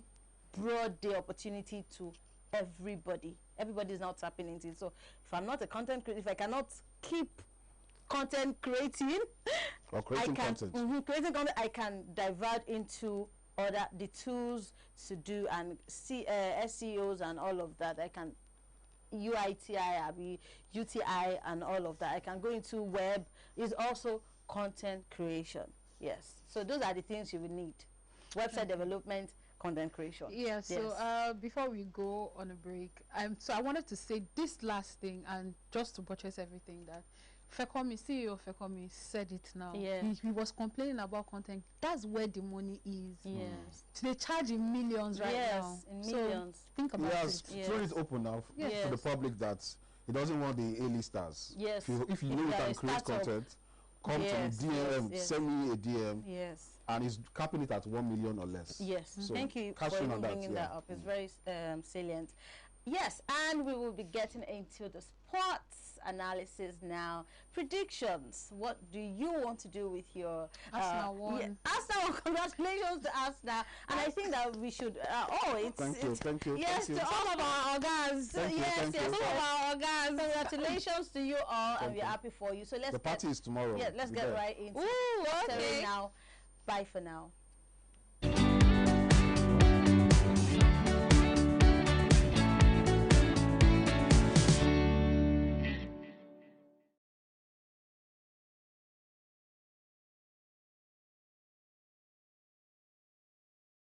Say you have opportunity now to date someone in the Bible, like a female character in the Bible, who would you choose? Who would you go for? Queen Sheba. Solomon. King Solomon. I like the hoes. You know what I mean? I like the hoes. I think Deborah. I think I'll go for King Solomon. I'll go with Abraham. The woman with the issue of blood. I said don't judge me. But why? She's a real believer of the word of Jesus Christ. That's money. He just has this wisdom and like. And money. Yes. He has money and he looks like one that can take care of. Yes. She has been diagnosed with, that issue for like, 12 years. Just, imagine how wet that stuff would be, bro. No, like just... I think Deborah was the very, very best woman, best female in the Bible. I don't know, I like big things. And he looks like he's a big shot. If we are being honest, if there's no Abraham, there's no Isaac, there's no Jacob, there's not even Solomon.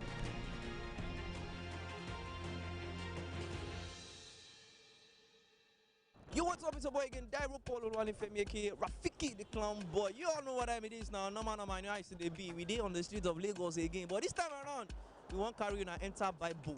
No man, you know how to be now. We want to ask people, the character that they would choose to date in the Bible.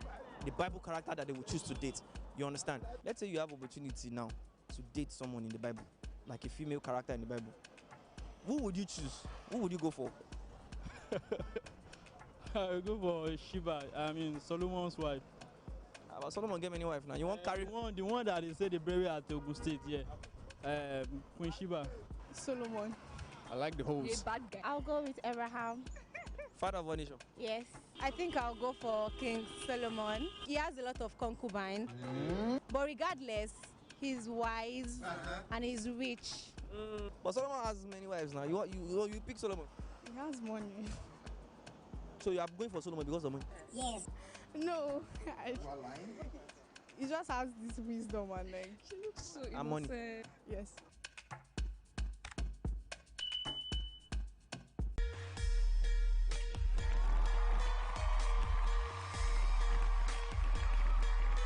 Hi guys, my name is Rebecca and I'm a performing artist, a songwriter, and I'm just a very somebody, anyhow, someone. Yeah.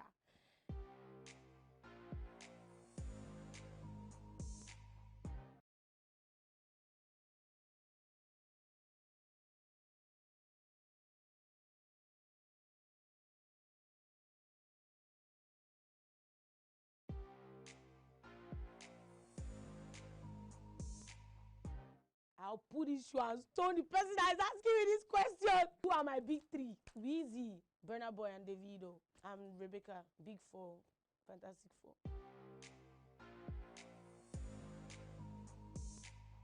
Ha! No! Sir! No! Where does Olamide stand? He's standing on the solid rock. Oh. Whoa, see, guys, my Big Four. Weezy, Olamide, Davido, Burna Boy, I love all of them and I listen to their songs. Ay, ma ko ba mi ẹjọ́, ẹ ṣàánú mi.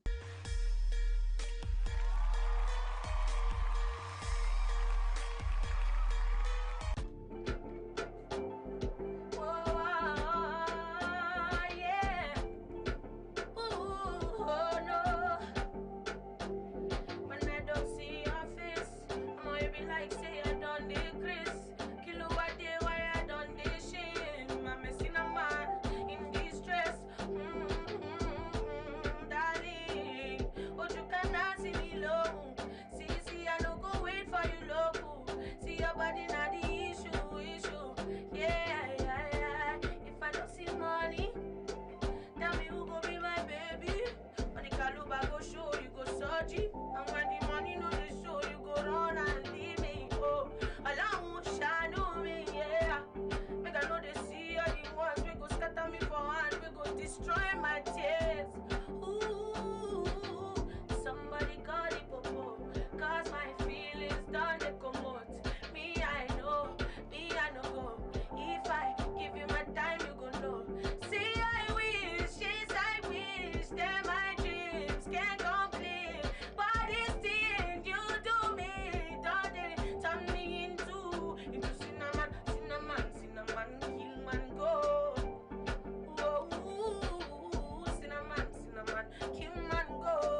Condom, no be rest, now I will do raw.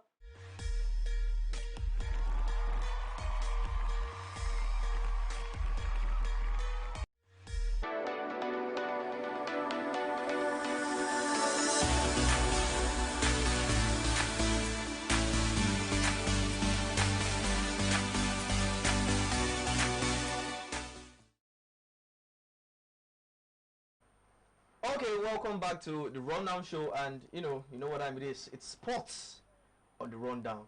You can see there's joy everywhere. Abina. Up Arsenal for life. Let's clap for them. Abina, let's give them a round of applause. Like they deserve. Give them a round of applause. See it out here. No, I'm glad. I'm glad they've scaled through. Honestly speaking, because I expected this from them. I expected them to, hold on to these titles in the EPL. But let's just wait for 30th of May. I'm not so excited until. That's the main thing. Yeah, that's honestly. Everybody's just shouting. Let's wait for the 30th of. Okay. They don't win this one. They don't win now. No, they've won. I mean, it's clean. They've won, and it's good for them. Let's go down first. The next one. I mean, that's the main challenge. The next one is the main challenge. Champions League is the main challenge. That's where everybody's going. Because if they could win EPL in 22 years.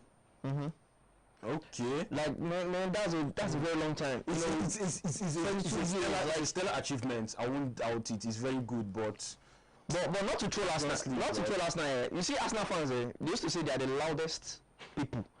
And this joy of a thing, I told someone, was it yesterday? I was like, this one are the happy. If you did win one, so because you have the finals, you have Champions League finals on the 30th of May against PSG. If you wipe now. So this joy could be one view. I would look at it as like this should be like the stepping stone for them, right? And taking into next season, like looking at the broader perspective of everything, from Premier League they're looking at Champions League, which I know that one depends on their performance. But actually, I would say that they need another strategy. Honestly, we can most of their goals this season have been from. What we say, set piece, corners and likes. I don't know. Set piece and has worked this season. Aside set piece, holding on to one goal. Like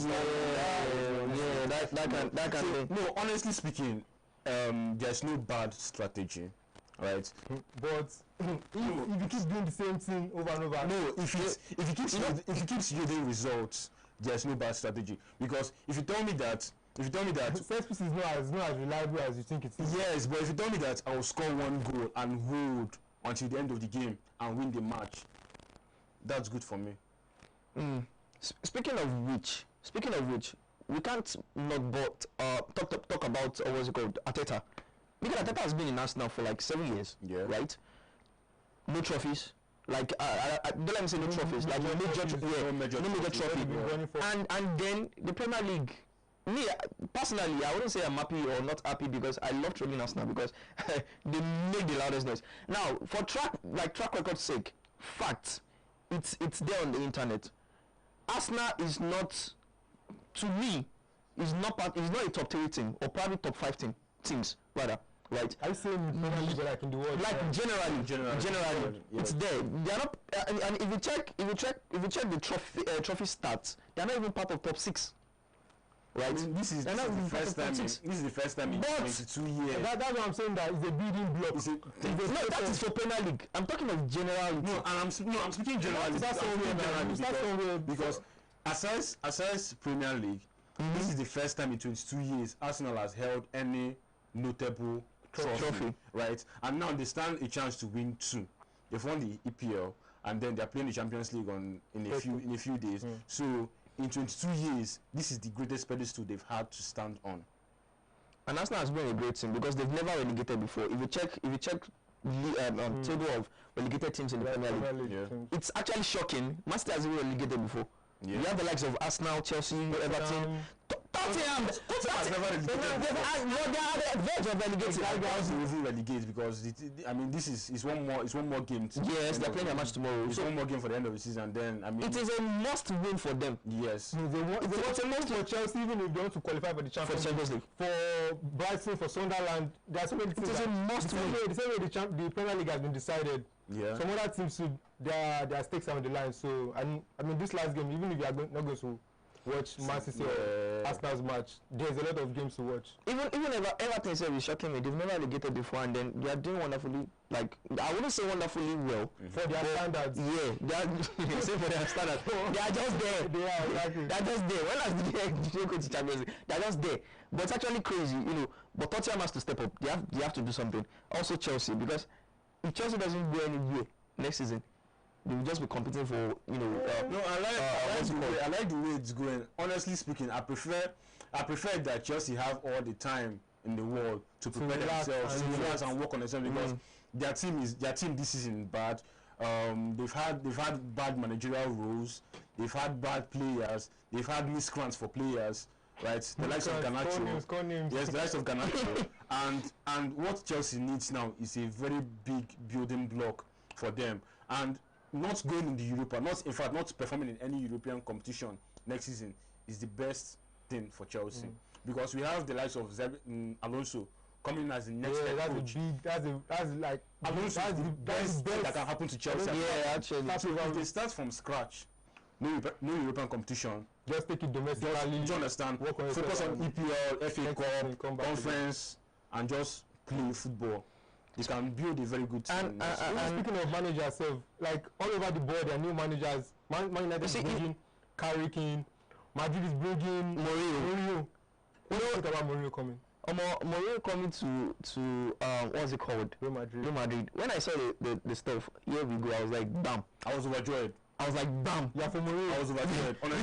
This guy is coming back to cause disaster. Yeah, I was overjoyed because Madrid has had two coaches, Alonso and Alvaro, and their cone. Yes, and they've messed. Their dressing room is a total mess. Like Madrid's dressing room, you can't speak the dressing room of today and compare to the dressing room of Benzema. The way they always have an analogy for something. I have an analogy, like the way they used to say like a Targaryen, when they give us a Targaryen, yes, two sides of a coin, either greatness or rubbish. Like Mourinho is a very toxic coach. It's not just Mourinho is a very toxic coach. Actually, look at his track record. When he was there, when he had issues with Casillas, yes, when he was picking over, I think it was Lopez or something.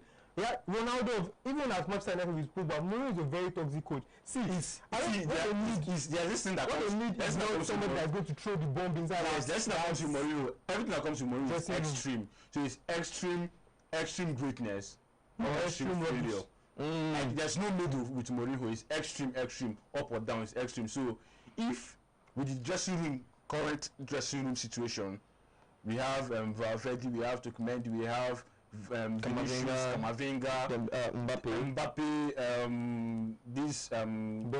Bellingham, right? And with all these players, there's no leadership.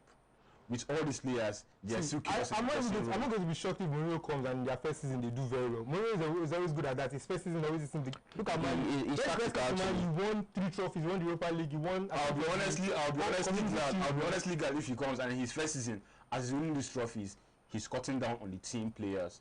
Like he's shoving some players, you know, like Vinicius is all that, no doubt. And then Mourinho comes and he feels like, I don't think your ego is what we need in this game. And he brings Vinicius and he benches Vinicius, and Vinicius goes wild and maybe gets more arrogant. He always starts with one player. If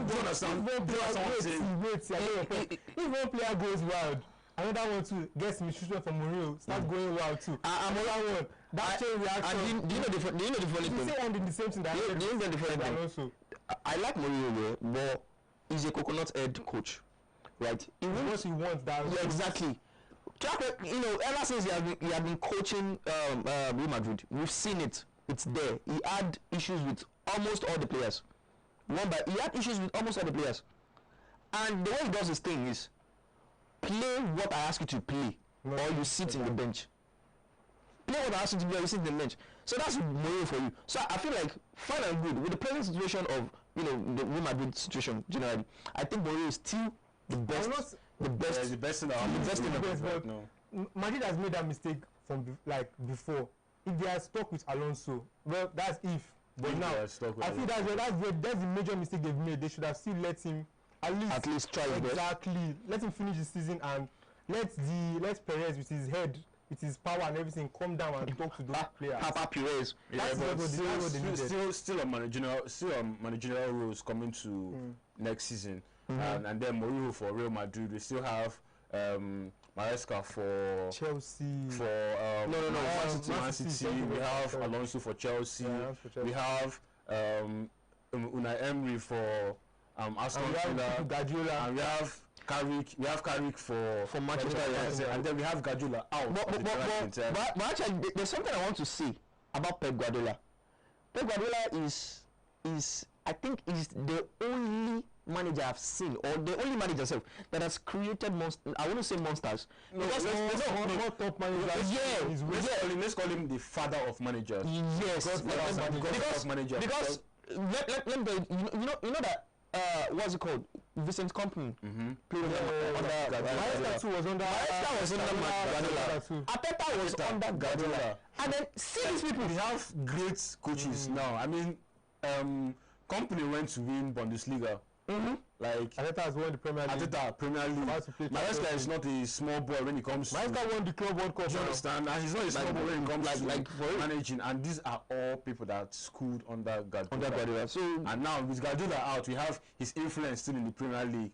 Still, to me, it's not totally out because it's more like an ambassador for. That's what I'm saying. We have his influence still in the Premier League. I think the Premier League is going to be a little bit calmer. Wow. You know, everybody's saying that Guardiola has, we cannot deny that Guardiola has farmed the Premier League to a point that it's turning to the Bundesliga. So we've seen gone now. We can focus on more managers that I won't say unpredictable, but you've not seen what they can do. Like Carrick now. Yeah. You know, like I was saying this, I said last time that the damage that Amorim did, that Carrick has undone. Now it's time for him to start afresh and work on his own. Exactly. Yeah, because imagine that Manchester United did not lose 15 matches under Amorim. Like, imagine that Manchester United did not lose 15 matches under Amorim. Oh, you are telling me that Manchester United would have been dragging if it could have been when Amorim you were like 15 or something. Carrick picked Manchester United from 15th and took them to 3rd position with the likes of Aston Villa and Newcastle. Honestly, it's very so Liverpool appalling that did not imagine that Manchester United did not lose 15 matches. So what are you trying to tell us now? That the bad egg is gone. Simple. Yes. That even I don't mean the bad egg wasn't there. You guys would have Man U would have been a serious contestant for that top position. Even if it was even FA Cup or something, there would have been something they could have done. It's a see. If you look at facts, if you look at the way Carrick has taken Manchester United, Carrick lost 2 matches. The rest are wins and draws. Now imagine that he started from the beginning of the season. Not even the beginning of the season, like when Amorim lost like 2 games in a row. 2 games in a row, at least 5 games in a row. Imagine that Carrick picked up from there. At least you would have been contesting for, if not the Premier League title, but something you would have been contesting for FA Cup, at least a trophy home. Well, you cannot predict football actually. So we're speaking of trophies too. Yeah, you cannot predict football. Yeah, finally won. Is it that talking? That was not a funny because Ronaldo has done something that I wouldn't say most people have not done. But why not? Most people they've done it. But the noise on the internet is what is vexing me. They've done what? What is the noise? Okay, now let me tell you this. Ronaldo has been in Saudi Pro, like he has been in Al Nassr. This is his 3rd season. Yes. And this is the first time he's winning the league. Okay. Right? Or winning trophies, like trophy. Okay. And it's said, and it is a fact, that Ronaldo has been to 4 different leagues and he won the league titles. He won Spain, he won Premier League, Serie A, and now in the Saudi Pro League. People are not shouting like, what has your goats done? This one I won. Why would I shout? See, I can tell you there's another. If he lost that match, I would have been. See, if he lost that match, let's wait. The goat stock. Let's read the goat stock. Let me tell you something. Who else has done? 41 years old now. Who else has done this thing? Over. I can give you a player that Jack Cancelo has done it. At what age? How does Cancelo? At what age? And how many has Cancelo won? If Cancelo won 4 leagues too, bro. At what age? At what You are telling me at what age? Player is player. No, that's the age. That age is a factor. Every player. When you get to 41, I will see you. Every player that played in the Serie A, Bundesliga, EPL, La Liga, at the age of 38 or so, retired. How many players have gotten to that height that Ronaldo is? No one is playing at 41. Now, let me not put this to you. He must even play one more year. All the best for him. He's playing at 41 and he still has. What are you saying? He's going to play at the World Cup at 42. Now, let me tell you this. Now, speaking of, he has at what age? Ronaldo has played in these leagues and he has never. Okay, which of the leagues? Don't let me say all the leagues here. Yeah. But some of the leagues. He wasn't the player of the year. He doesn't have to be the player of the year. No, I'm going somewhere. He wasn't the player of the year. Okay. Saudi Pro League, he wasn't the player of the year. Yeah. CRR, he wasn't the player of the year. So I can boldly say Ronaldo is just, like we call him tapping God. Right now, you call him tapping God. Let's take it back to Premier League when Manchester United won the Premier League then, and Thierry Henry became the player of the year, right? Arsenal was doing badly that season. Manchester United, under still Cristiano Ronaldo, won the Premier League. Even with Cristiano Ronaldo, he was not the player of the year. He had to go to Thierry Henry. So why are you saying that he's winning and he's not the player? Like, for instance, Arsenal is winning the Premier League. Exactly. Are you okay? And Bruno Fernandes is taking player of the year. Like, do you understand what I'm saying? You don't have to win the title and still become the player of the year. Now, apart from that, there's another thing I want to say. Right, Ronaldo in Saudi, people are saying that he did it. He carried Al Nassr and the likes. Yeah. And they are comparing the agenda with Messi in the MLS. That he's playing in the Farmers League, he's doing this one, he's collecting their league, he's winning their league. I want to say something. Ronaldo, when he got to Al Nassr, Mane wasn't there. Koeman wasn't there. Joao Felix wasn't there. They didn't win the league. They didn't win anything. The same thing goes second season. Why they look me like that? They didn't win anything. Now going to the top season, right? They had to sign more players. They had to sign. You know what? No. Wait now. Why didn't he do? What this like the notion? Oh, he didn't. Why Messi to that standard? I'm going there too. Why didn't they like? Okay. Wait. Why didn't they say, oh, he won it alone without signing all these star players? Now going to Messi, you said I should use Messi as well. Now going to Messi in the MLS. Which star player played with Messi in the MLS? Don't mention Suarez. Suarez we don't finish. How are the Sane? Wait, you were mentioning age the other time. Suarez is older than Sane. You were mentioning age the other time. Suarez is old. He's as old as Messi. He's as old as Ronaldo. Sane, Koeman, Joao Felix. Joao Felix is even the player of the year. Yes, yeah. He won the player of the year. And he's still the youngest amongst all of them. So imagine Messi having this quality player. So you are saying because they got new players that you can see the effect of Joao Felix. Somebody has got a free kick on the final day. I'll tell you that you're absolutely wrong, because when Portugal played the Europa, right, and Ronaldo went down with an injury and had to start coaching from the bench, Ronaldo was not playing. Those players were playing. All those attributes, all those wins were still made and attributed to Ronaldo's influence in the game. So if you're saying that why didn't he carry the team? Justify your talk. If you're saying why didn't he carry the team, he must not necessarily have to carry the team there. That's why it's called a team now. It's not a one man army. If you have good players, it makes it easier for you. It makes things complete. He doesn't have to run from defense to midfield to attack. He has to just. You are an analyst now. Why you tell me that I want to see your eyes. You need to see your glasses. Messi, and for instance, and for crying out loud, that is a Farmers League, for crying out loud. Like Messi. Why didn't Ronaldo go there and go and why didn't they buy Ronaldo? What are you saying? What's the decision? What did you do? No. Ronaldo won't even go there because we all know this guy is playing for money. You can't say Ronaldo will not. He will not go. You cannot say Ronaldo will See, not. I'm 100% sure that the money influence is part of the reasons why Ronaldo went to Saudi. Okay. Yes. So would MLS paying they're not paying Messi in MLS. See, now understand the fact, understand the figures. The money that they are paying Messi in MLS is not as much as Saudi. Stand up, anyone. It's not. It's different. Let's take this to the simple fact that Ronaldo won the league. Just to the simple fact that Ronaldo won the Saudi league. Ronaldo won the Saudi league. At this point, he's made a record. The so-called mayor. Now mayor they call him. Me I know. Me I don't understand. So, but actually, congratulations to him. He has tried. He has, you know, he don't sweat. He don't try. But now you don't win. So congratulations to him. The same thing with Arsenal. Even with all those trophies he has won, he was still crying like a little boy that he won something else. No. He's passion for the game now. You have to be emotional because this is third season.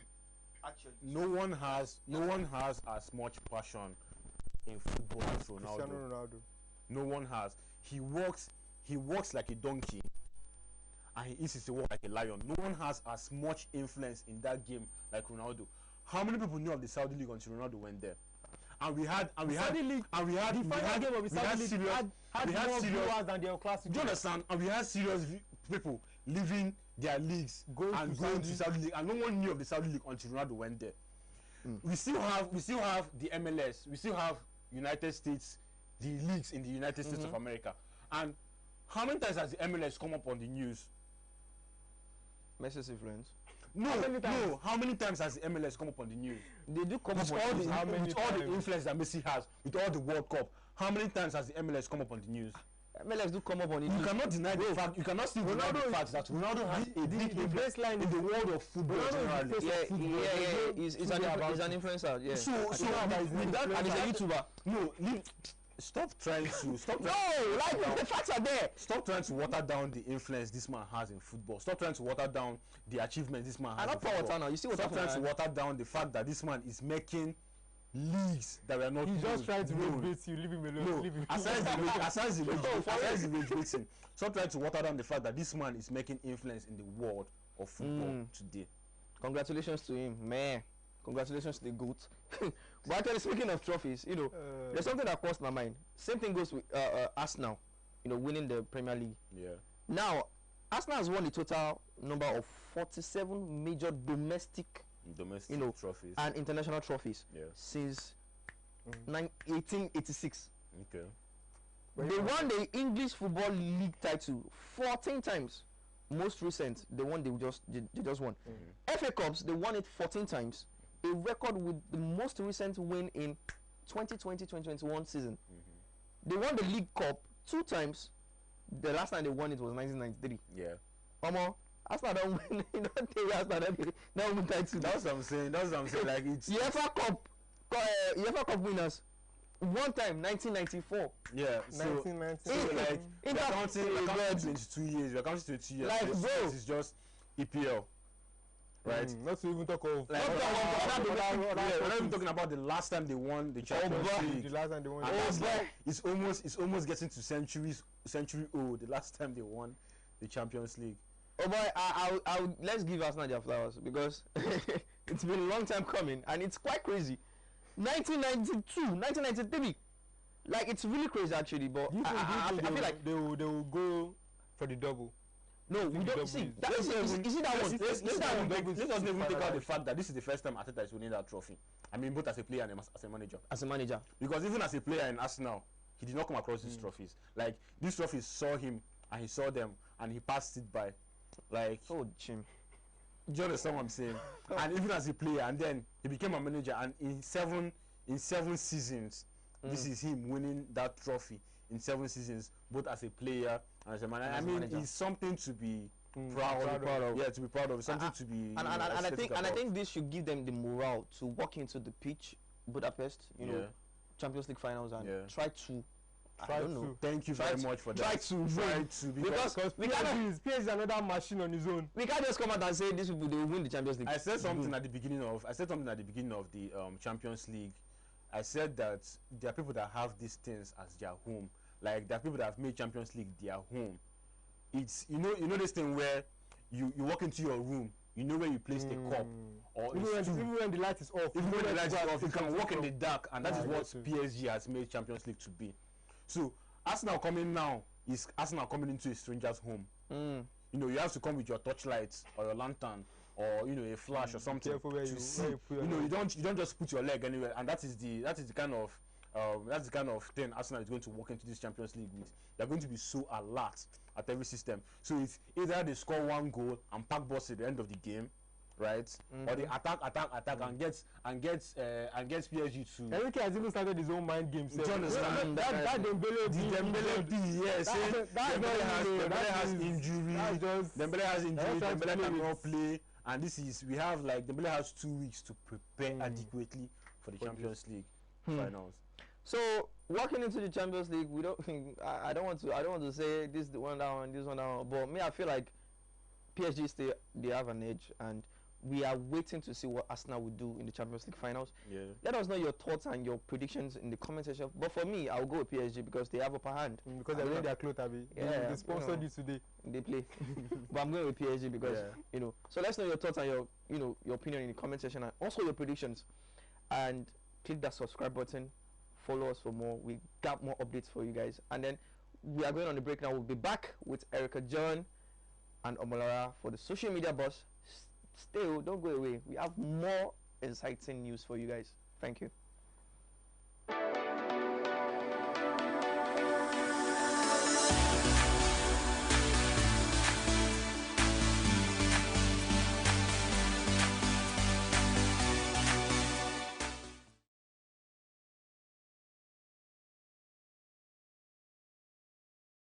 Say you have opportunity now to date someone in the Bible, like a female character in the Bible. Who would you choose? Who would you go for? Queen Sheba. Solomon. King Solomon. I like the hoes. You know what I mean? I like the hoes. I think Deborah. I think I'll go for King Solomon. I'll go with Abraham. The woman with the issue of blood. I said don't judge me. But why? She's a real believer of the word of Jesus Christ. That's money. He just has this wisdom and like. And money. Yes. He has money and he looks like one that can take care of. Yeah. She has been diagnosed with that issue for like 12 years. Just imagine how wet that stuff would be, bro. No, like just. I think Deborah was the very, very best woman, best female in the Bible. I don't know, I like big things. And he looks like he's a big shot. If we are being honest, if there's no Abraham, there's no Isaac, there's no Jacob, there's not even Solomon.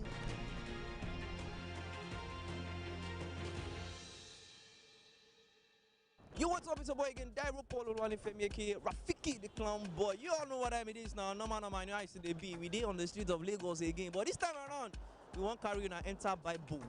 No man, you know how to be now. We want to ask people, the character that they would choose to date in the Bible character that they would choose to date. You understand? Let's say you have opportunity now to date someone in the Bible, like a female character in the Bible. Who would you choose? Who would you go for? I go for Sheba. I mean Solomon's wife. But Solomon get many wife now. You want carry the one that they say they bury at Ogun State, Queen Sheba. Solomon. I like the hoes. Bad guy. I'll go with Abraham. Father of one nation. Yes. I think I'll go for King Solomon. He has a lot of concubines. But regardless, he's wise and he's rich. But Solomon has many wives now. You pick Solomon. He has money. So you are going for Solomon because of money? Yes. No. He just has this wisdom and like. She looks so innocent. And money. Yes.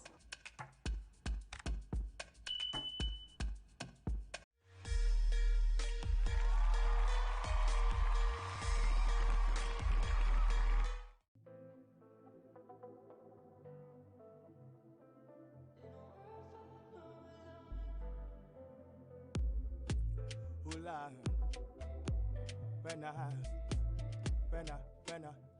When I shoot my shot, the end. See me with a girl, you know she fine.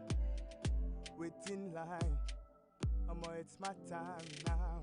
I like it when she nice and clean, so we could get messy. Don't blow my phone, don't text me. On the right side like I'm fucking messy. Pause.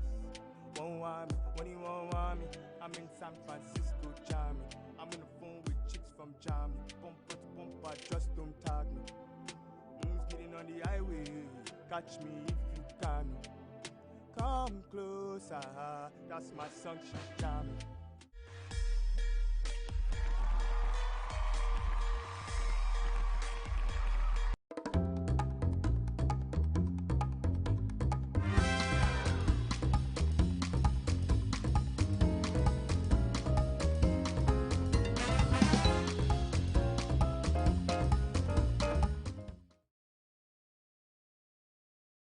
Welcome back. Thank you for staying with us. Now we are getting into the social media buzz. Let's go see what the people on the streets of social media are saying about your favorite topics.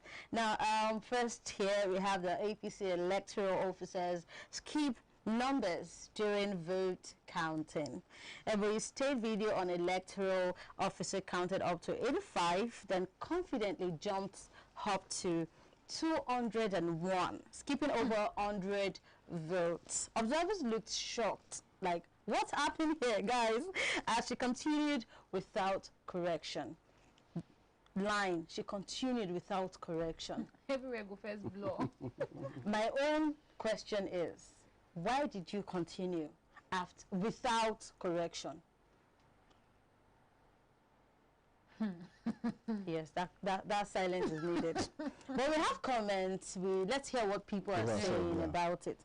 Fabulous _, Kiddies says, but let's be sincere to ourselves. See, the people on the line, no youth just advance because people are easily manipulated with 2K.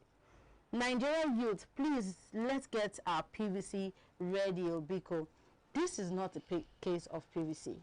There's a case of you being being complicit complicit of what is happening right in front of you. You could have made a change, but you decided to keep silence. No problem. Then Ignatius Clara _ says it's like this now. Imagine how 2027 election go be. Then crying emoji. Then election never start. This one are tips of the iceberg by official Mule Richie. Then Chinenyo _ Immaculate says, even some of APC members, they fear another APC member. Then Prank Oti says, people still they come out to vote in primaries for APC. If this government gets re-elected, our healings go long go. Then Sir _ Nero says, now like this, they won't take count our vote for 2027. Then we jump out for APC, then jump minus for NDC. God help us. This is not about a political party. This is about it's not right. Is the corruption holding sway? I don't want to use the word corruption because I don't want to, this is not about corruption now. It's maybe about corruption, but how about you, the youth? You were elected to corrupt practice. Yeah, it's a corrupt fine, but you were selected to man something you know that you have a control over at that time. Do justice to what you've been asked to do. Now you just you kept quiet and let them do whatever. Job counting is uncalled for. It's really uncalled for. It goes to show where we are as a nation. I keep saying it goes to show where we are as a nation. It's not about even the youth now. The youth, I can't even trust us. You keep saying the youth should be in, should try and express their civil right as a citizen. Yeah. But are you not also part of these people that we are trying to take out of the system? How are you different from them? Like I said, when I said earlier, I said it's not just about our politicians. Yes, true.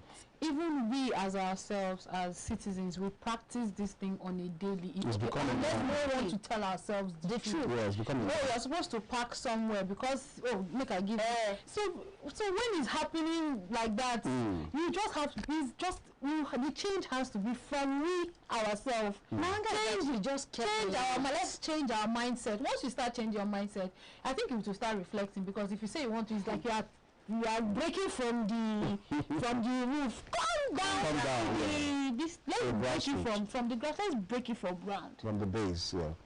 Alright, we're moving on to the second story now. A viral video shows a young woman identified as Chidinma being publicly confronted and harassed by a group of young men at the busy Ariaria market. The men accused her of wearing an indecent or too revealing sleeveless sundress while she was going about her business in the intense heat. You know, we had the situation some time ago about a woman who harassed a lady on the bus. And we said, we had our various view about it. We said, oh, the woman was supposed to mind her business. I said so. The woman was supposed to mind her business and she's old enough. She's over 18. She's old enough to make a decision. Same things happen now. These are men now. I get it. The outfit may not be appealing to them, but you are a man. You are not supposed to start. Anything could happen. You could take that as an excuse to molest her. So I don't think, for instance, for me, I don't think it's appropriate. Let's still try to hear or see what the public is saying about this. Chindike1 says, make that guy. Where they proud, they beat the girl, use his strength, go find money. He still gets long way to go. Then Mariam says, if your response to someone's dressing is violence, then the real issue might be you, not them. Exactly. Okay, I like that exactly. IK_coded_Emmanuel says, they will close every curtains and doors to get dressed, only to come out naked. The laughing emoji. Abraham Mugu 100 says, market men in Enugu are actually very notorious for things like this. Even when the girl is decently dressed, there will still be cases of grouping. So many instances of my female friend experiencing this. Then _Smile Yatelia says, this is what I believe. It's nobody's business how someone chooses to dress. If a girl feels comfortable in what she's wearing, that is our choice. People may have opinions, but publicly shaming or disgracing someone because of their clothing is something I don't understand. Everyone should learn to mind their own business and treat others with respect. Then Nanya__ says, I'm pissed because women are literally passing by and not doing anything. This is so messy. I'd literally buy the matter like she's my sister. Civic responsibility. Trend_event says, young girls are doing too much nowadays. They're exposing too much. This is Africa.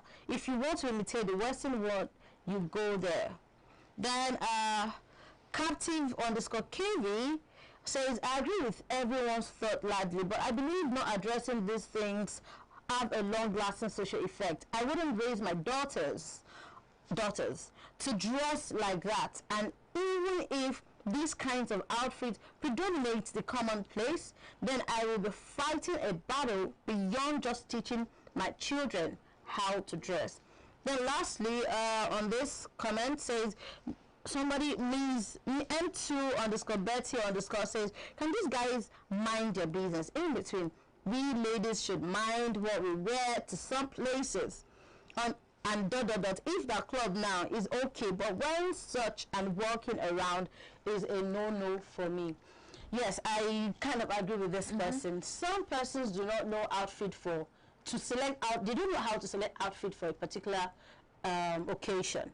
There are some outfits whereby you can just wear if you're going to a particular, like the beach. You're not expected to wear it when you're going to the market or public places when you know that there are interactions, there are children around. Some beaches have private, spaces where you can do your thing, but this is a public space. They said she was going out to do our business and all of that, going around for our business. Why are you wearing, if what you are going to do is for business, why are you wearing such outfits? That's the question. That is what her business. Then she should be allowed to do her business. She should. I love the comments. One of the comments you read out.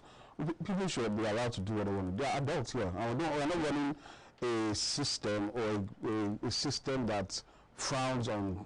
We are not in a school. I don't want to go that road, but people should be allowed to do what they want to do. As long as she is not interfering with your business, then let her mind that business. So you know why I want to even throw this to you. But decency, we should also promote decency. Then as much as we are cutting out some slack that you can dress however you feel.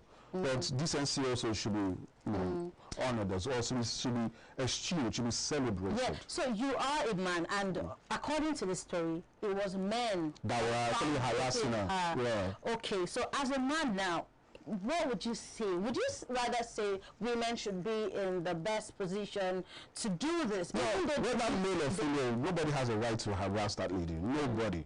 You are not a father. You're not a mother. So why are you harassing her? So what do you think should be done now to her? Situation? To the men within her? Well, if they were violent, then of course they should be handed over to the police. It's been an amazing time with you all. We wish to stay longer, but guess what? Time is not on our side. Well, I think Erica does have a message for you before we wrap it up. Okay, so this is the Rundown Show. In case you enjoyed it, we are always here every Saturday from 9 till 11. Tell us what gist was more interesting to you today. Let us hear in the comment section about your opinions. All right. Thank you so much for staying with us. This is still the Rundown. I am Omolara Adebayo and I'm Erica John and Hello, Famila. It's a fantastic time being with you. Bye for now. Have a lovely weekend.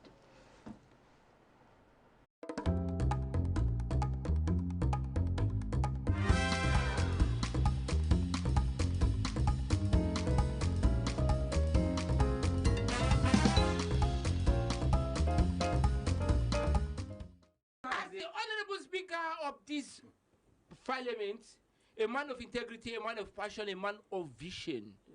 The man that have the audacity and effort to pass a bill that nobody will question. Makeup or no makeup, nobody. Or they punk you. Honorable, try your point. 4 days for what? See, I do not have time to argue with you. I don't have time